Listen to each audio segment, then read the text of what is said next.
Kapag hindi pumayag ang Ministry of Defense, kahit kailan hindi makakapag-undertake ng training sa Israel. Tama, Mr. President?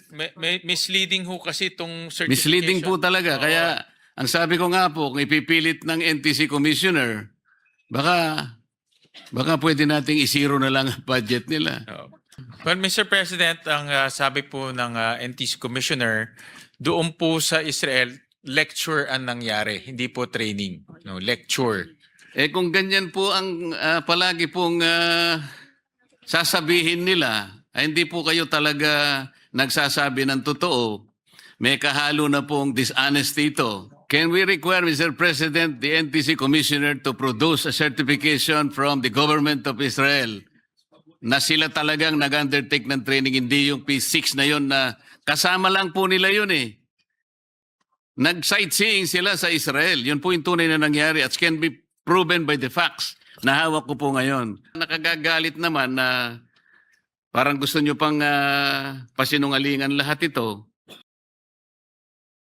Mr. President, noong pong budget briefing ng NTC, halos isang buwan na ang nakararaan, ay nagtanong po ako tungkol dun sa ICT modernization project nila na nababahagi po sa dalawang components. Ito po yung Global System for Mobile Communication or GSM, Active and Passive Monitoring Equipment, at may kasama pong Network Benchmarking Equipment.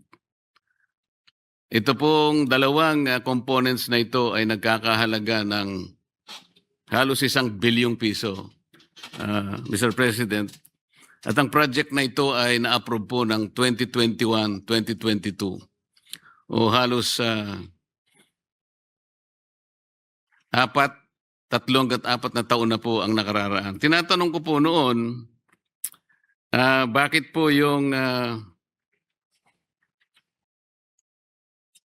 network benchmarking na nagkakahalaga po ng 300 million ay napag-alaman po ng representasyong ito na ang nag-supply pala itong EBIS solution at ang EBIS solution naman ay bumili lamang sa Versatest Company na nung panahong yon ay nagkakahalaga lamang ng 24 million.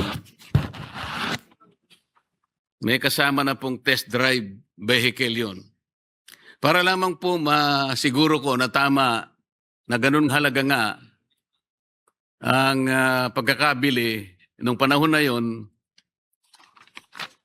2021-2022, ay pinakiusapan ko ang aking isang kaibigan na kontakin niya yung Versatest Company kung magkano ngayon ang set nung network benchmarking equipment. Lumalabas po sa panahon natin ngayon, kasama na rin po yung drive test vehicle, 40 million po. So parang totoo po na 24 million lang nung panahon na bilhin yun. Bakit po 390 million? Ngayon po, para maging maiksi lang po ang pagtatanong ko nung panahon na yon, sinikap ko pong, at nagtanong nga po ako kung operational po yung mga equipment na yon. Ang sabi naman ng NTC, operational.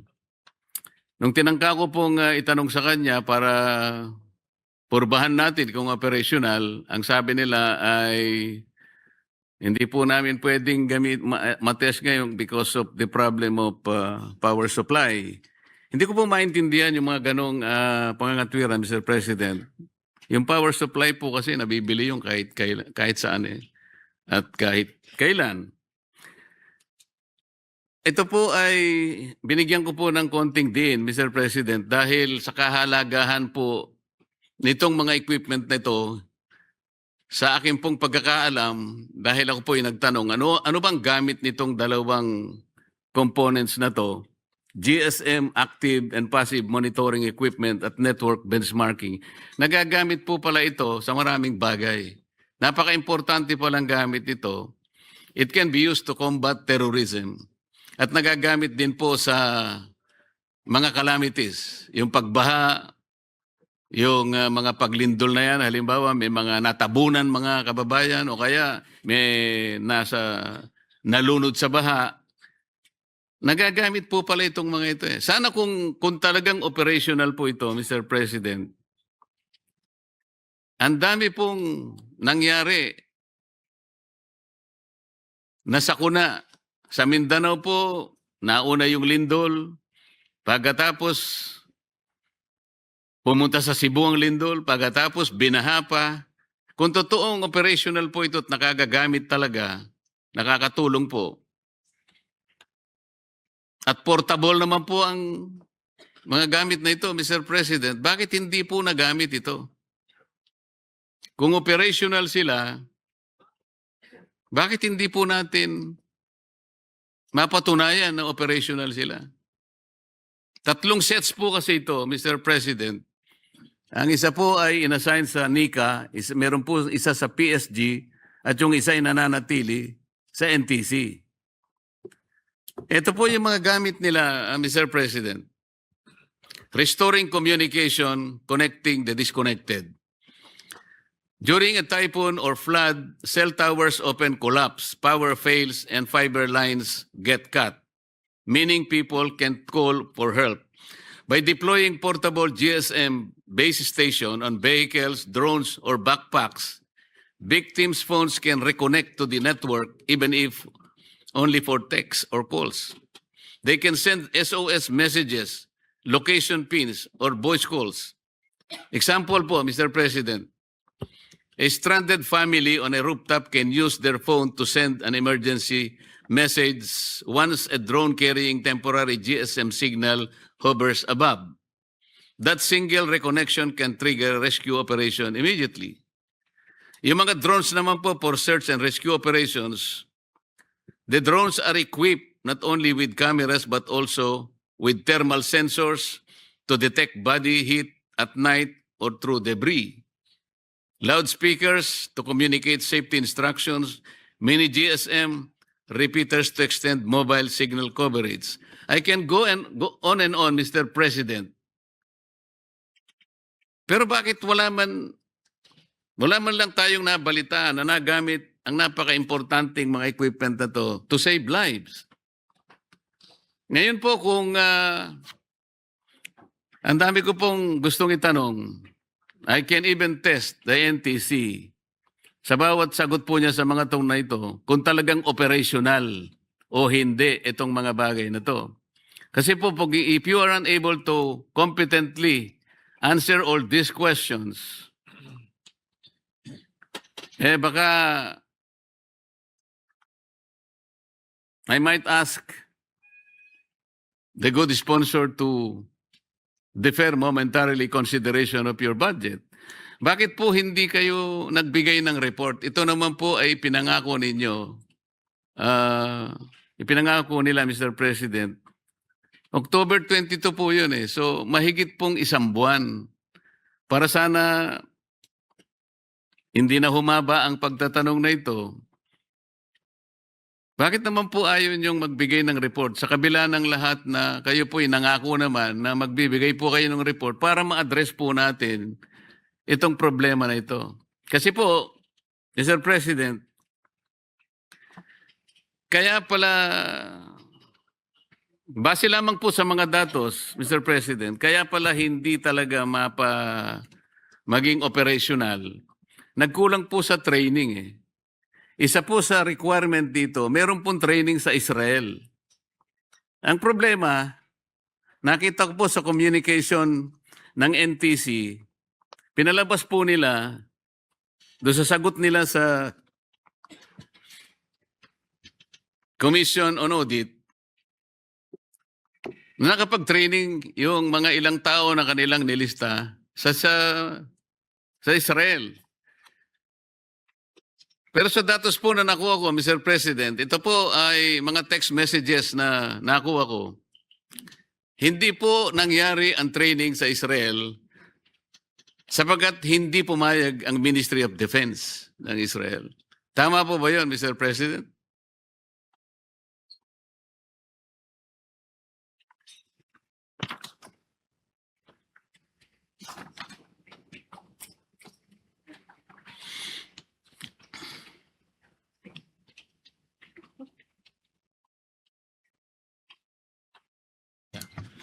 Tama ho kayo, Senator Marcoleta, na hindi po pumayag yung Ministry of Defense of Israel at kailangan din po ng coordination with our Department of Defense dahil po may mga national security component itong technology. At willing naman po ang NTC to give you a briefing in confidence because of that national security component. Pero eventually po, naayos rin po yung mga papeles, natuloy naman po yun yung training. Hindi nga po natuloy ang training, Mr. President. Kaya kanina po, sa pagtatanong ni Senator Risa, Ito po, mayroon pong report na ipinakita ho sa akin. Natuloy sila sa Tel Aviv, Israel on September 3 to 8.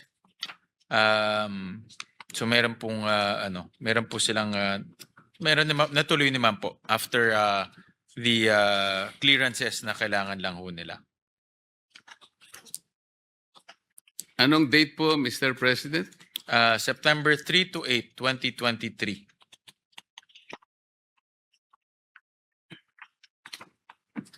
Ito po kasi yung mga text messages, Mr. President.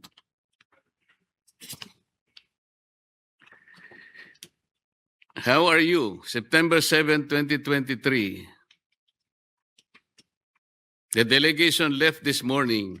Got no training as Ministry of Defense permission has not been granted. Got a lecture by my colleague Mir, CEO of Sensor 7. They got Sensor CEO presentation, which is completely unrelated. I saw the delegates after the presentation. Judith and Yaron took them for dinner. I joined for a few minutes not to create impoliteness crisis and left.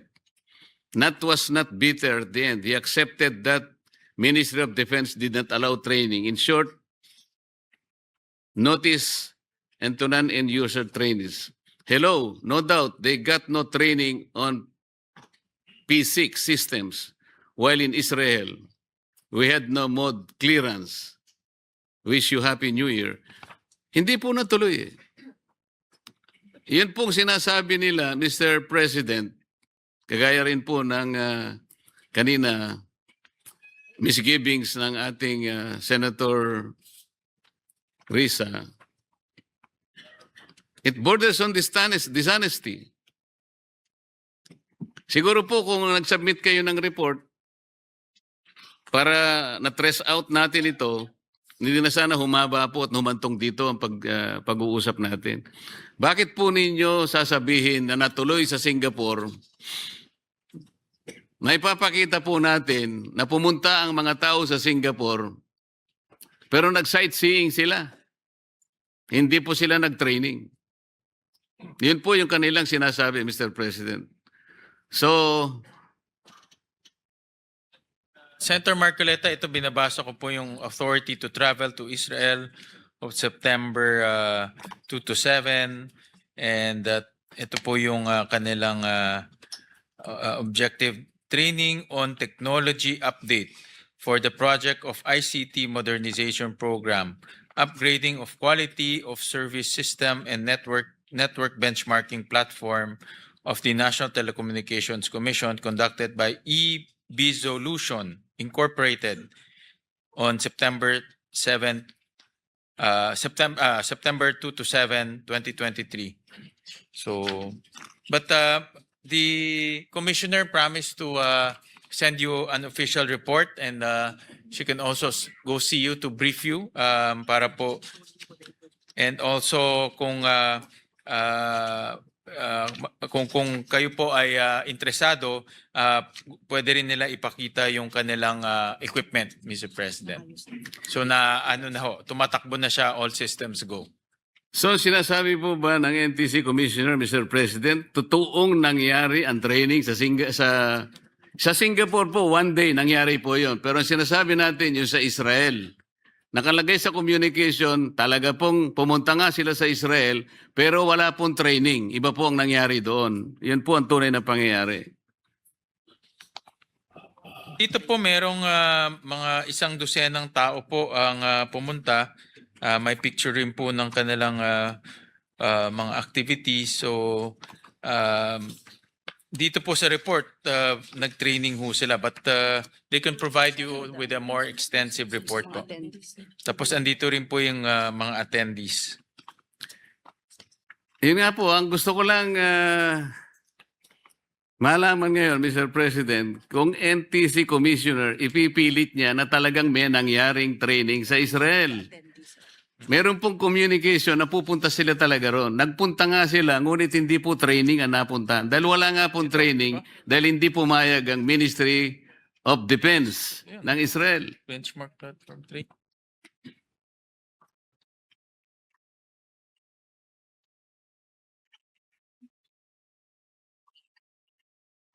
Rin po ito, may certification rin po na as attachment.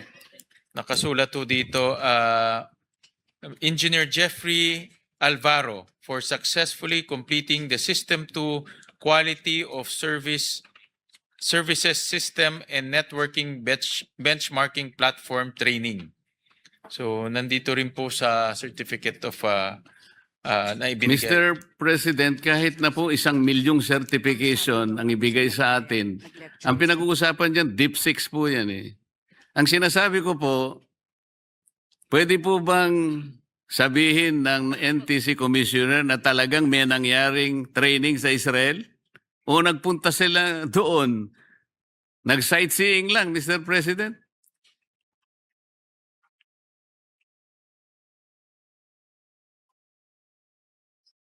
Ng daw yung certificate, walang nakalagay na sa Israel.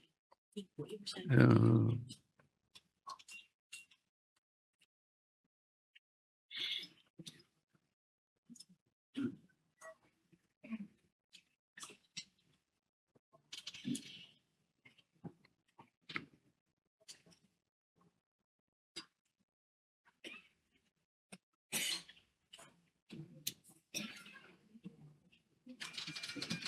Well, Mr. President, meron kasing certification, binabasa ko lang po yung certification, no? Kung ano po yung nakasulat ho dito. Nakalagay po dyan, Mr. President, na certification galing mismo sa nag-train sa Israel? Ang nakasulat ho dito ay si Mr. Yaron Windmiller ng PIC 6. Pero Hindi po yan ang training sa Israel, Mr. President. Hindi po yan. Okay. Yung pinag-uusapan na training kaugnay po nung mga components na pinag-uusapan. Okay. Kaya kanina ko po tinatanong para huminto na po ako. Aminin niyo po ba na totoong nagpunta sa Israel yung mga taong nilista ninyo? At sila po talaga yung nag-training sa Israel? Well, ang explanation ho sa akin, Mr. President, yung mga tao pumunta ho doon, may lecture ho silang in-attend at meron rin po silang training. Dito na yung training. Meron rin silang training na ginawa ho dito. No, dahil nga, gaya ng sinabi niyo po, hindi ho pumayag yung Ministry of Defense ng Israel. Yun nga po eh. Oo. Kapag hindi pumayag ang Ministry of Defense, kahit kailan hindi makakapag-undertake ng training sa Israel. Tama, Mr. President? May misleading ho kasi itong certification. Misleading po talaga. Oo. Kaya ang sabi ko nga po, kung ipipilit ng NTC Commissioner, baka pwede nating isiro na lang ang budget nila. Oo. Gusto ko lang na malaman kung magtutotoo po kayo eh. Mr. Kanina po nagsisintimiento na si Senator Risa. Kaya hindi kayo forthright sa inyong... dito po it already borders on dishonesty. Well, Mr. President, ako naman, in fairness naman kay Commissioner, she was explaining, ako binabasa ko lang po yung attachment. Hindi, But ang- kayo po wala, hindi po, hindi po kayo kasali rito, Mr. Sponsor. Oo. Nagkataon lang po kayo ang sponsor, kaya kayo po yung Kasi kinakausap I'm not ko. privy to the activity. Pero ang explanation ho sa akin, pumunta ho sila sa Israel, nagkaroon ng lecture dahil hindi ho pumayag yung Ministry of Defense. Pagbalik niya ho nila dito, nagkaroon ho ng training sa equipment and more lectures po. Yun po yung sequence of events, Mr. President. So yung ako binabasa ko lang ho yung Senator Marcoleta. Opo, yung- ako'y Kaya nalulungkot. na medyo mislead ako kasi nakasulat ho dito training eh. Pero lecture pala yung nangyari ho doon. Hindi po talaga training yan. Kung pag-uusapan po yung training na nire-require para po magamit po natin yung dalawang equipment na binili. Napakahalaga pa naman ang gampanin ng dalawang equipment na yun. Kung hindi magagamit dahil sa kawalan ng training, baka pwede ko pang ipakita sa NTC Commissioner, Mr. President, na nagmamakaawa nga sila na bumalik doon pero ayaw nang pumayag talaga eh. Kaya po walang training na nangyari. Para po naman malaman natin kung talagang po ayaw po ninyo talagang aminin ng direkta, pwede po ba niyan sagutin? Kung nasagot po ninyo to, baka maniwala kong operational yung mga Additional equipment. naman po. Totoo na nagkaroon ho ng issue with the power supply. Pero naayos naman po, in fairness. Hindi po totoo yun, Mr. President. The power supply is not the question here. Power supply kahit kailan, pwede mong bilhin yun. Tatanungin ko na lamang po ang NTC para lamang po ma-prove natin kung talagang operational po ang mga equipment na binili ng halos 1 billion pesos. What is the current ARFCN or ERFCN your system is locked on right now?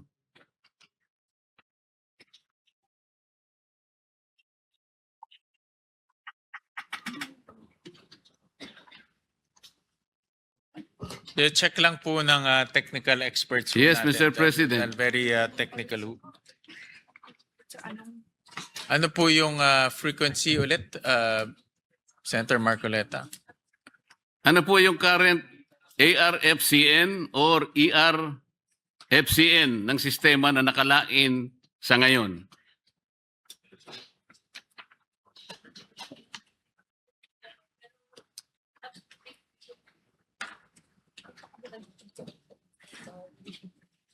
So tatanungin lang ho natin sa mga technical experts ho natin. Number lamang po ito, Mr. President.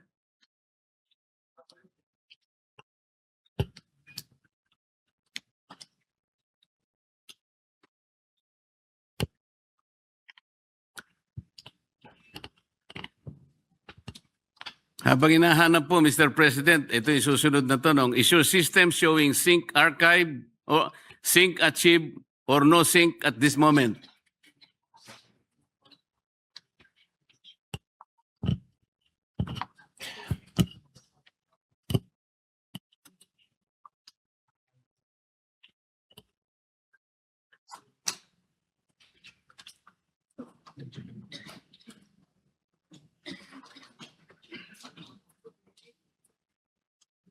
Alam po ba niya, Mr. President, kung ba't sila nagtatagal? Hindi po operational eh. Kung operational po yan eh, isang segundo lang po, alam na nila yung sagot eh.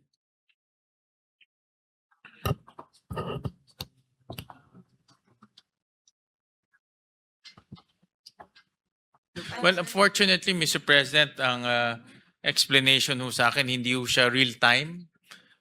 So hindi ho nila hawak yung... Hindi po yun ang sagot data. eh. Kaya nga, mapapansin natin ngayon, hindi operational yan. Ito pa po ang tanong, Mr. President. Is the system decoding BCCH or PCH right now?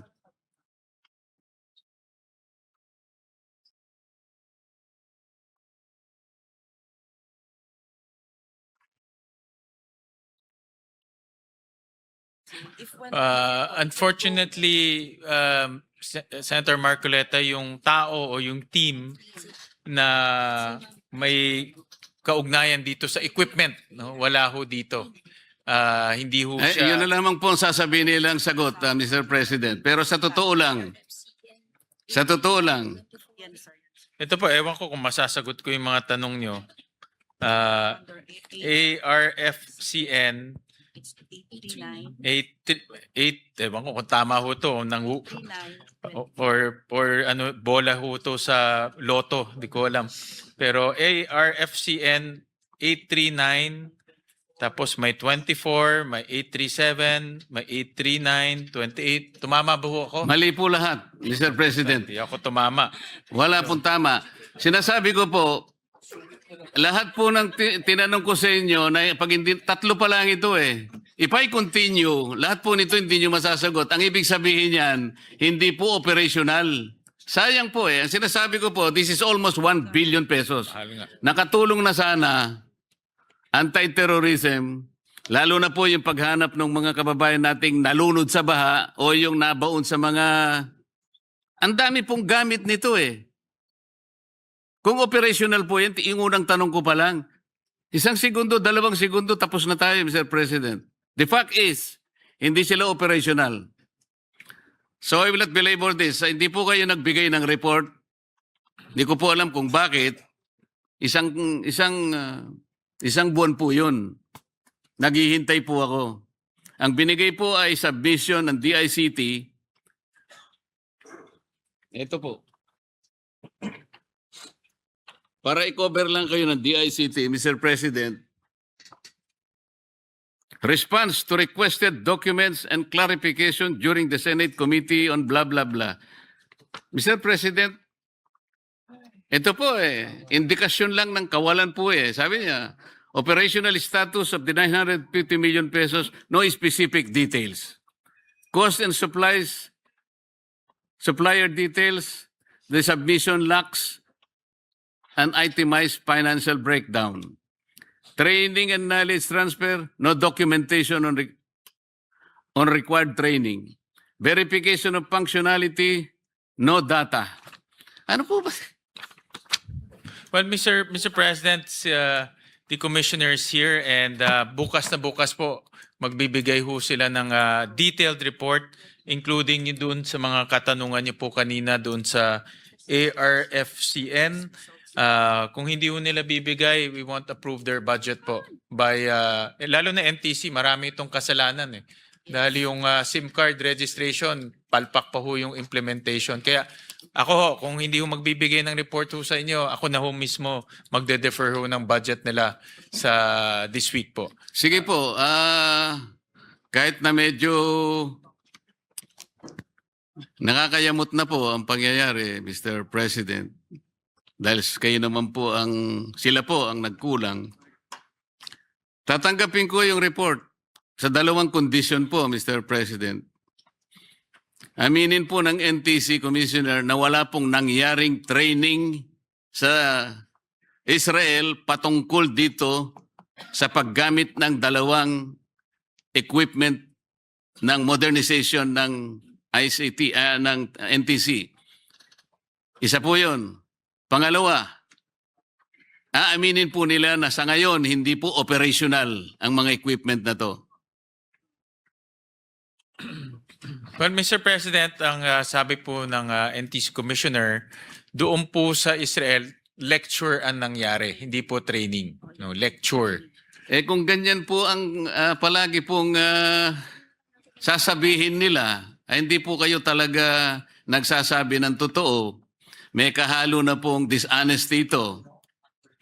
Meron naman ako nakitang picture na may lecture po. In fairness, nakaupo sila sa conference room.